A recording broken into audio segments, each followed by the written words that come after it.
Hello student, आज हम आपको पढ़ाने वाले हैं डिस्टेंस बिटवीन टू कर्व। ठीक है ना। डिस्टेंस बिटवीन टू कर्व मतलब दो कर्व गिवन हो स्टूडेंट, उनके बीच डिस्टेंस कैसे फाइंड कर सकते हैं। और आप समझ रहे हैं डिस्टेंस बिटवीन टू कर्व का मतलब स्टूडेंट डिस्टेंस मिनिमम हो सकती है और मैक्सिमम हो सकती है। ठीक, चलिए है ना। हेडिंग लगाएं आप स्टूडेंट, डिस्टेंस, हेडिंग लगाएं डिस्टेंस बिटवीन टू कर्व।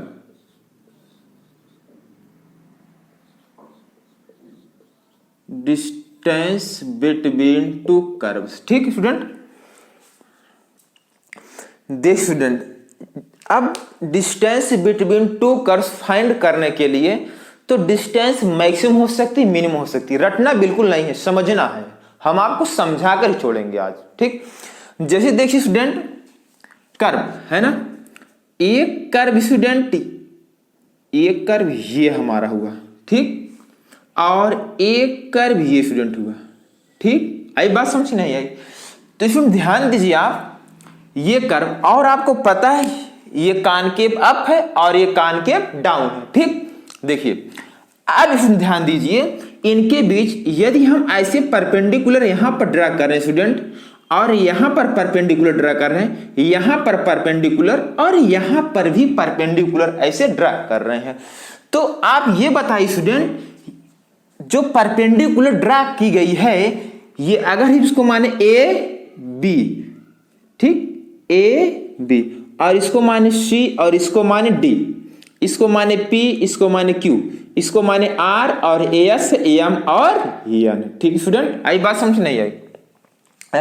और एक लाइन इस पर परपेंडिकुलर और इसका नाम है A1 B1। ठीक, कॉन्सेप्ट समझिएगा आप, कॉन्सेप्ट समझिएगा स्टूडेंट, ध्यान दीजिए। ये A1 B1 है और C और D है, A और B स्टूडेंट। ठीक, इसमें ध्यान दीजिए कि इनके बीच डिस्टेंस मिनिमम, ये वाली डिस्टेंस मिनिमम है कि CD की A1 B1 PQ की RS और MN, कौन सी मिनिमम है आप बताइए, है ना। तो यहां से AB क्या है, जो A1 B1 है वो सबसे मिनिमाइज है। आई बात समझे नहीं? AB जो है यहां पर वो सबसे मिनिमाइज है। तो स्टूडेंट यहां से क्लियरफाई होता है कि A1 B1 जब सबसे मिनिमम है स्टूडेंट, डिस्टेंस सबसे मिनिमम है, तो अगर इस पॉइंट A1 पर स्टूडेंट टेंजेंट ड्रा कर दें, ये देखिए हमने एक टेंजेंट ड्रा किया, और B1 पर भी एक टेंजेंट ड्रा कर दें, ये टेंजेंट T1 है और ये टेंजेंट क्या है, T2 है।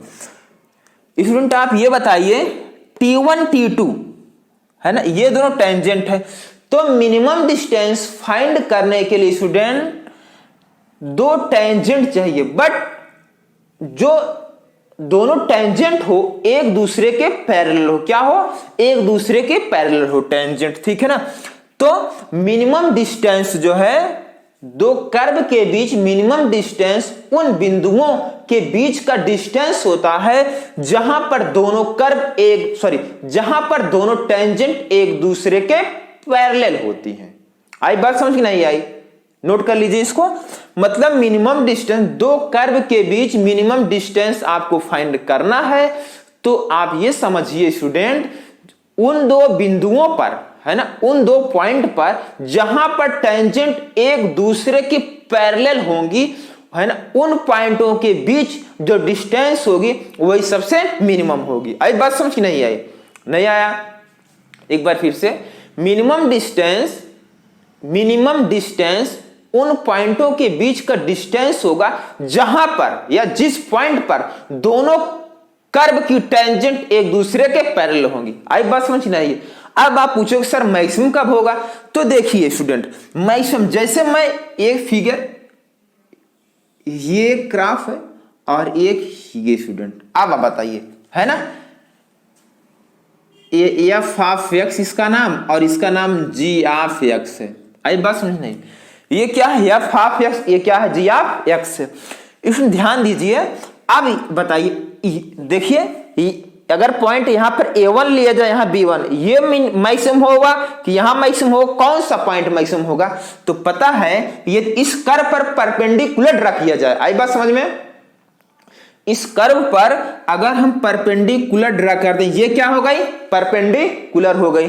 और जहां पर जिस पॉइंट पर कर्व परपेंडिकुलर हो रहा है उस पर एक टेंजेंट खींच दे, ये टेंजेंट हो गया, तो ये एंगल कितना होगा? 90 डिग्री होगा ना? क्लियर है? और यहां पर भी एक टेंजेंट ड्रा कर दे, ये एंगल 90 डिग्री होगा।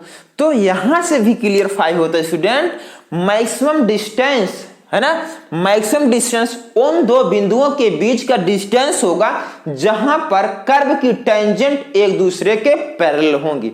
तो सर कैसे इसको वेरीफाई किया जाएगा, कैसे हम इसको जानेंगे कि ये मैक्सिमम मिनिमम है? तो स्टूडेंट ये चीज बताएगा, ये कॉनकेविटी है ना, F of X G of X, ये जो कर्व गिवन है दोनों की कॉनकेविटी है ना अपोजिट साइड है, अपोजिट साइड है, तो उनके बीच जो डिस्टेंस होगी वो क्या होगी? मिनिमम होगी। और कॉनकेविटी अगर एक ही साइड है तो उन कर्व के बीच की जो डिस्टेंस आएगी वो क्या आएगी? मैक्सिमम आएगी। आई बात समझ नहीं आई? आया कि नहीं आया? एक बार फिर से, मिनिमम डिस्टेंस फाइंड करने के लिए स्टूडेंट, मिनिमम डिस्टेंस या मैक्सिमम डिस्टेंस फाइंड करने के लिए स्टूडेंट, जो कर्व है उसकी टेंजेंट है ना, जिस पॉइंट पर निकालना है ना, जिस पॉइंट पर हमें या जिन पॉइंटों के बीच की डिस्टेंस निकालनी है उस पॉइंट पर कर्व क्या होता है? एक दूसरे के, कर्व की टेंजेंट एक दूसरे के पैरेलल होती। आई बात समझ में नहीं आई? एक बार फिर से रिवाइज करते हैं, मतलब आप नोट कर लो इसको अच्छे से, है ना। मिनिमम डिस्टेंस, मिनिमम डिस्टेंस उन दो बिंदुओं के बीच की डिस्टेंस होती है जहां पर कर्व की टेंजेंट एक दूसरे के पैरेलल होती। बस आई बात समझ में? मिनिमम डिस्टेंस उन दो बिंदुओं के बीच की डिस्टेंस होती है जहां पर दोनों कर्व की टेंजेंट एक दूसरे के पैरेलल होती हैं। ठीक, चलिए ये कॉन्सेप्ट क्लियर है। अब इस पर क्वेश्चन लेते हैं, नोट करिए इसको। चलिए अब क्वेश्चन लिया जाता है स्टूडेंट, देखिए क्वेश्चन कैसे पूछ सकता है आपसे वो। ठीक,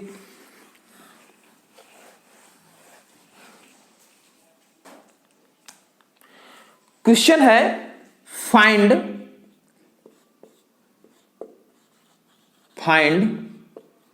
minimum distance y equal to e की power x and y equal to ln x। ये क्वेश्चन है स्टूडेंट। मतलब यहां पर देखो, find the minimum distance y equal to e की power x and y equal to ln x दिया गया। ठीक, पहले क्वेश्चन को ट्राई करें स्टूडेंट। अब इस क्वेश्चन को लेने का पर्पज हमारा क्या स्टूडेंट, आइए देखते हैं। ठीक, अगर y इक्वल टू e की पावर x और y equal to ln x का ग्राफ आपको आ रहा है तो बहुत बढ़िया, नहीं आ रहा है तो भी बढ़िया। ठीक, देखिए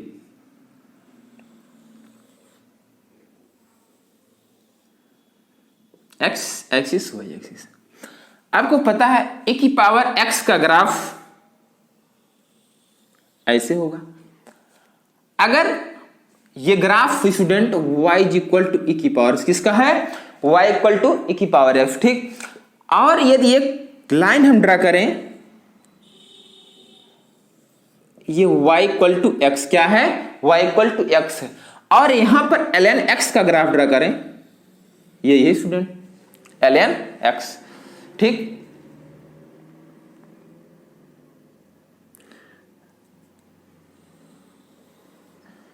ये ग्राफ है y equal to ln x, है ना। अब ध्यान दीजिए स्टूडेंट, इसके और इसके बीच मिनिमम डिस्टेंस फाइंड करना है, और ग्राफ से क्लियर हो गया क्योंकि इनकी कॉनकेविटी अपोजिट है, इसलिए इनके बीच जो डिस्टेंस आएगा वो मिनिमम ही आएगा। ठीक, चलिए देखते हैं।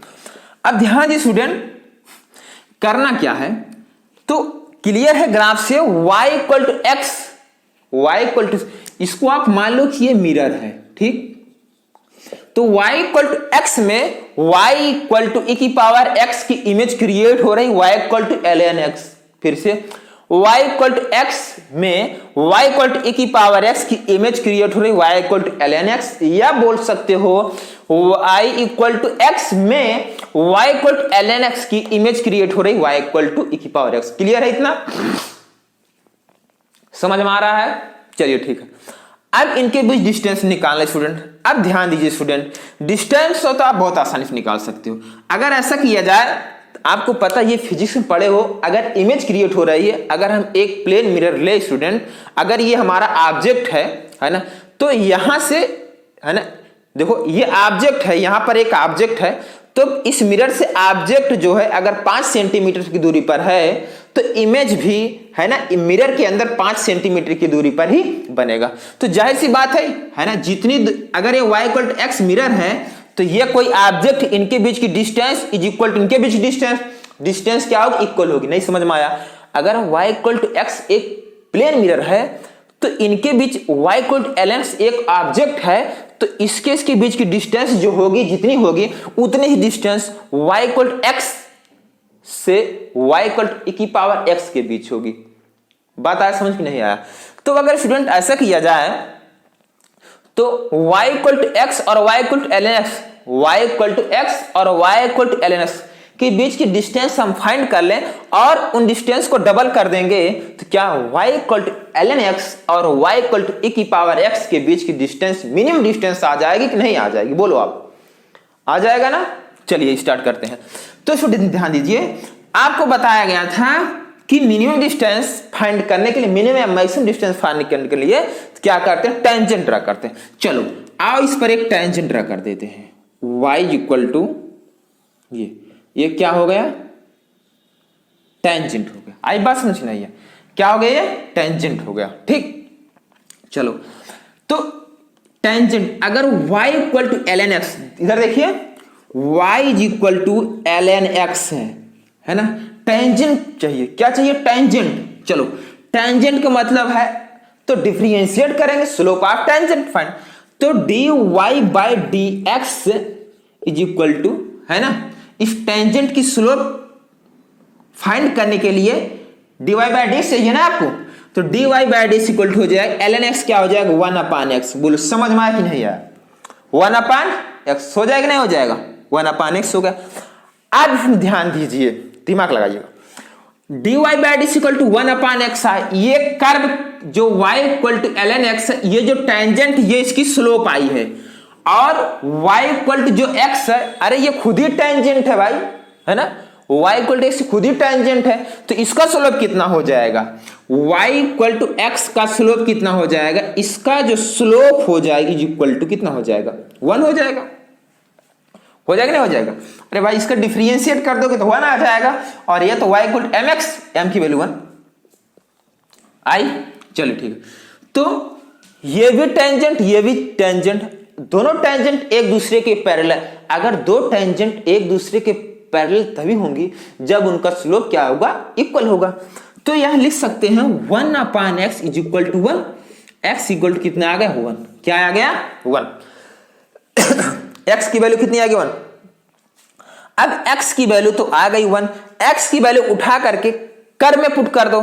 कर्व क्या है? y equal to ln x है, तो y इक्वल टू हो जाएगा ln 1। हो जाएगा नहीं हो जाएगा? बोलो, y इक्वल टू ln 1, और ln 1 की वैल्यू क्या होती है? 0, तो y इक्वल टू 0 आया। आई बात समझ में नहीं है? मतलब यहां पर जो हमारा पॉइंट मिल रहा है स्टूडेंट, वो 1,0। आई बात समझ में नहीं है? ये पॉइंट 1,0। अब इस पॉइंट से इस लाइन की डिस्टेंस, ये डिस्टेंस फाइंड हो जाएगी नहीं हो जाएगी? है ना, इसका नाम दे दे रहे हैं P1। देखिए पॉइंट 1,0 से line y equal to x की डिस्टेंस फाइंड हो जाएगी नहीं हो जाएगी? तो यही होता है, देखिए ax plus by plus equal to 0, और पॉइंट x1 y1 से जो डिस्टेंस होगी स्टूडेंट, देखिए p इक्वल टू क्या होगा? ax1 plus by1 plus c upon square root of में a square plus b square. बोलो सही है? सही है? ठीक। ये P आ गया। तो यहां पर पॉइंट स्टूडेंट गिवन है, ये फार्मूला हमने बताया, ये पॉइंट गिवन है 1, 0 और जो लाइन स्टूडेंट लाइन हमारा है x minus Y equal to 0, इस पॉइंट से और ये लाइन गिवन है तो डिस्टेंस फाइंड करनी, परपेंडिकुलर डिस्टेंस, तो क्या हो जाएगा P1 इज इक्वल टू क्या हो जाएगा बोलिए 1 minus 0 upon square root of में 1 का स्क्वायर प्लस माइनस 1 का स्क्वायर, हो जाएगा नहीं हो जाएगा। तो यहां से P1 equal to 1 upon square root of में 2, बोलो सही है, P1 equal to 1 upon root 2। Clear student, चलिए ठीक। अब बताइए ये वाली जो डिस्टेंस आई P1 स्टूडेंट कितने आई 1 अपान रूट 2 आई, और हमें curve y equal to e की पावर x और y इक्वल nx के बीच की डिस्टेंस निकालना, तो डबल कर दिया जाए तो d इक्वल टू हो जाएगा, d इक्वल टू हो जाएगा 2P1 हो जाएगा 2 इंटू 1 बाई रूट 2, बोलो सही है। तो इज इक्वल टू क्या हो जाएगा 2 upon root 2 is equal to क्या हो जाएगा रूट 2। आई बात समझ में आई, ये हमारा आंसर। क्लियर स्टूडेंट, नोट करें।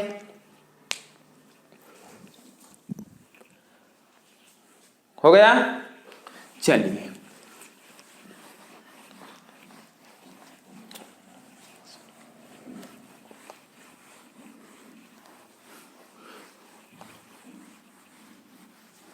चलिए स्टूडेंट दूसरा क्वेश्चन लेते हैं, ठीक।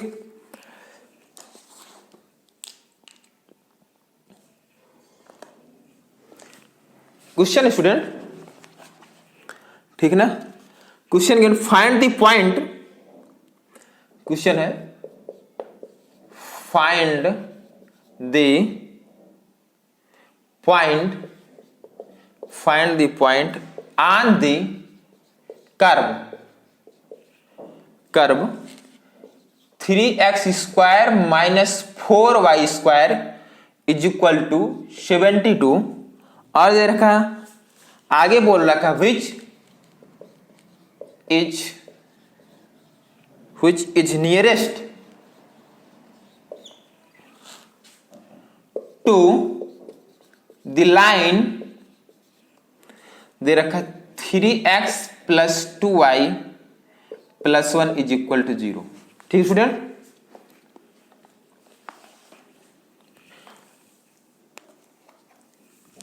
ट्राई करें क्वेश्चन को, ट्राई करें स्टूडेंट। देख स्टूडेंट, कह रहा find the point on the curve, है ना, which is nearest to the line, इतना मतलब हमें पॉइंट फाइंड करना है कर्व पर जो इस लाइन के एकदम करीब हो, नजदीक हो।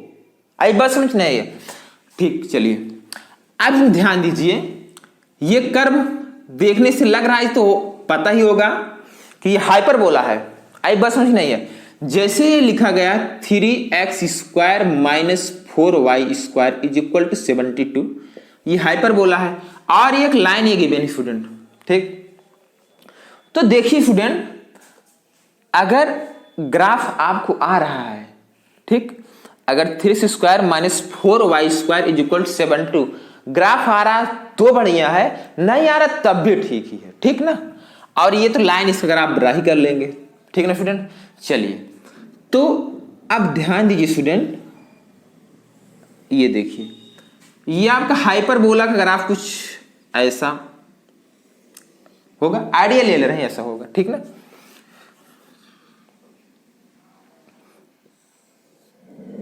ठीक स्टूडेंट, आप देखिए ये लाइन स्टूडेंट, इसका ग्राफ बनाना है तो देखिए स्टूडेंट, ये 2y माइनस 3x माइनस 1 हो जाएगा। y equal to x line ऐसे पास होती है, y equal to minus x line ऐसे पास होगी, तो y equal to minus x plus 1 है, तो माइनस एक्स माइनस 1 है, मतलब ये लाइन जो भी जाएगी ये कुछ कि ऐसे जाएगी। आई बात समझ नहीं आई। तो स्टूडेंट अब करना क्या होता है, पहले बात तो ये बताएगी स्टूडेंट कि मिनिमम डिस्टेंस फाइंड जो करना है स्टूडेंट, जो कर्व गिवन है उस कर्व पर एक टेंजेंट आप ड्रा करें, है ना, और कोई पॉइंट ले लें, ठीक है, उस पॉइंट पर उस कर्व की टेंजेंट की स्लोप फाइंड कर लें, और जो ये लाइन है ये वाली लाइन है और ये इस पर टेंजेंट, दोनों की स्लोप इक्वेट करा दें। चलिए करते हैं कैसे। ये कर्व है, यहां पर वो पॉइंट हम एज्यूम कर रहे हैं कि पॉइंट एज्यूम कर रहे हैं P जो है वो x1 है y1, यही सबके पॉइंट P इस कर्व पर है जो लाइन के सबसे नजदीक है। आई बात समझ नहीं आई? तो ये हमारा कर्व दिया गया है, इसको डिफरेंशिएट करिए। ये 6x plus 8 minus 8y dy by dx is equal to क्या हो जाएगा? 0 हो जाएगा, नहीं हो जाएगा? जल्दबाजी नहीं। 8 dy by dx is equal to 6x, तो dy by dx is equal to आ जाएगा 6x upon 8y is equal to 3x upon 4y। तो अगर पॉइंट P पर स्लोप निकालना चाहते हैं तो 3x1 अपान 4y, बोलो सही है? पॉइंट P पर टेंजेंट आपने कोई ड्रा किया ऐसे और इसकी स्लोप निकालना चाहते हैं तो 3x1 अपान 4y1 हो जाएगा ना। चलिए ठीक है, अब इसमें ध्यान दीजिए, ये तो स्लोप आ गई किसकी? कर्व की। जो कर्व पर टेंजेंट खींची गई है उसकी स्लोप आ गई, और जो ये लाइन इसकी स्लोप क्या है? इसकी स्लोप कितनी हो जाएगी? यहां देखिए, slope of line, slope of line is equal to -3/2 हो जाएगा, नहीं हो जाएगा? अब ये बताया गया कि जहां पर दो पॉइंट के बीच का डिस्टेंस मिनिमम तब होगा जब उस पॉइंट पर टेंजेंट पैरेलल होंगी, और टेंजेंट पैरेलल करने के लिए उनकी स्लोप इक्वेट करा देते हैं। आई बात समझ में? तो ये हो जाएगा, ध्यान दीजिए, -3/2 इज इक्वल हो जाएगा 3x1 अपान 4y1। बोलो सही है? 3 से 3 कैंसिल हो जाएगा, यहां 2 कैंसिल, तो बचेगा क्या student? x1 is equal to -2y। बोलो सही है? x1 की वैल्यू है ना, अगर कर्व पर पॉइंट P1 x1 है तो इसको ये सर्टिफाई करेगा, मतलब 3x1 का स्क्वायर माइनस 4y1 का स्क्वायर इज इक्वल टू 72। बोलो सही है? क्या x1 की वैल्यू -2y1 पुट कर सकते हैं? तो 3 डायरेक्टली पुट करें इनटू, ये हो जाएगा 4y1 square minus 4y1 square is equal to 72। बोलो सही है? तो सब्ट्रैक्ट कर देंगे, हो जाएगा 8y1 square is equal to 72। That imply हो जाएगा y1 square is equal to 9, तो y1 इक्वल टू +-3। आई बात समझ में नहीं आई? y1 इक्वल टू +-3 आया, तो यहां से y की 2 वैल्यू आई है ना, तो y1 की 2 वैल्यू दिखाई दे रहा है। पहला तो आया है +3 और अगला -3, तो x1 की वैल्यू कितनी हो जाएगी? जब 3 पुट करेंगे x1 -6 हो जाएगा, ठीक? तो पॉइंट क्या आ जाएगा? 3 कामा -6 हो जाएगा, नहीं हो जाएगा? और क्या आ जाएगा? -3 पुट करेंगे तो x1 कितना आ जाएगा? +6 आ जाएगा, 6 कामा -3। आई बात समझते हैं? अब ऑप्शन में तो दोनों हो सकते हैं, लेकिन ये याद रखिएगा इसमें से एक ही पॉइंट होगा जो कर्व के नियरेस्ट होगा, मतलब लाइन के नियरेस्ट होगा। वो एक ही पॉइंट होगा जो कर्व पर लाई करेगा और लाइन के नियरेस्ट होगा। तो उसको कैसे चेक करते हैं, आइए देखते। तो पॉइंट क्या है? 3 कामा -6 है, और अगला है स्टूडेंट 6 कामा -3 है ना, और ये लाइन है। अगर इस पॉइंट पर देखिए स्टूडेंट, और लाइन यहां पर है 3x + 2y + 1 = 0। इस पॉइंट से इस लाइन पर, इस पॉइंट से इस लाइन परपेंडिकुलर डिस्टेंस फाइंड कर लें तो कैसे हो जाएगा? तो P इक्वल टू क्या हो जाएगा, P1 इक्वल टू क्या हो जाएगा, पुट करें ये 9 माइनस, पुट कर दें इस पॉइंट को, तो 9 minus 12 plus 1 upon square root of हो जाएगा 13। हो जाएगा नहीं हो जाएगा, दिखाई दे रहा है। तो P1 इज इक्वल टू क्या हो जाएगा, क्या हो जाएगा, दिखाई दे रहा है कि नहीं दिखाई दे रहा है आपको, है ना। देखिए ये पॉइंट x वाला पुट करेंगे 3 3 जा 9, ये पुट करेंगे कितना हो जाएगा, माइनस 12 हो जाएगा और प्लस 1 हो जाएगा। क्लियर स्टूडेंट कि नहीं क्लियर है, क्लियर है ना। चलिए ठीक है, आप ध्यान दीजिए, तो हो जाएगा 10 माइनस 12 अपान कितना हो, स्क्वायर रूट ऑफ 13, ठीक ना। अब ये वाला पॉइंट यहां पर रखें, आई बात समझ नहीं आई, ये वाला पॉइंट रखें यहां पर, 3 इंटू 6 माइनस 6 प्लस 1, आई बात समझ नहीं आई, अपान स्क्वायर रूट ऑफ में 13, तो ये कितना हो जाएगा 18 माइनस 6 प्लस 1 अपान कितना हो जाएगा 13, ठीक। और इसको सॉल्व कर लीजिए, कितना आ जाएगा 13 हो जाएगा नहीं हो जाएगा, अपान स्क्वायर रूट ऑफ 13, ठीक। और यहां से P1 इज इक्वल टू कितना आ जाएगा, -2 अपान स्क्वायर रूट ऑफ 13, ठीक। अब इन दोनों पॉइंटों में आप देख लीजिए कौन सा पॉइंट कर्व के नियरेस्ट है। आई बात समझ नहीं आई, नहीं आया, क्लियर है कि नहीं क्लियर है, क्लियर है ना, क्लियर। चलिए ठीक, नोट करें क्वेश्चन को।